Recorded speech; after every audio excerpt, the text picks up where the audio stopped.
আমি বিয়ে করতে পারবো না। আলহামদুলিল্লাহ, আমিও তো এই বিয়ে করতে পারবো না। এটা তো সুখবর, আমাদের তো মিষ্টি মুখ করা উচিত। দেখেন, আমি একটা ছেলেকে খুব ভালোবাসি। তাহলে আপনি এক কাজ করুন, আপনি নিচে যেয়ে বলেন যে আপনি এই বিয়েটা করতে পারবেন না, আপনি বিয়েটা ভেঙে দেন। আমার পক্ষে বিয়ে ভাঙা সম্ভব না, সরি। আপনি বরং যান, বিয়েটা ভেঙে দেন, যান। মেয়ে হয়ে বাসায় প্রেমিকের কথা কিভাবে বলবো?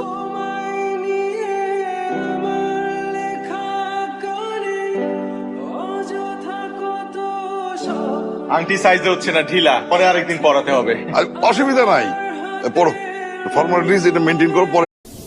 আমি বিয়ে করতে পারবো না। আলহামদুলিল্লাহ, আমিও তো এই বিয়ে করতে পারবো না। এটা তো সুখবর, আমাদের তো মিষ্টি মুখ করা উচিত। দেখেন, আমি একটা ছেলেকে খুব ভালোবাসি। তাহলে আপনি এক কাজ করুন, আপনি নিচে যেয়ে বলেন যে আপনি এই বিয়েটা করতে পারবেন না, আপনি বিয়েটা ভেঙে দেন। আমার পক্ষে বিয়ে ভাঙা সম্ভব না, সরি। আপনি বরং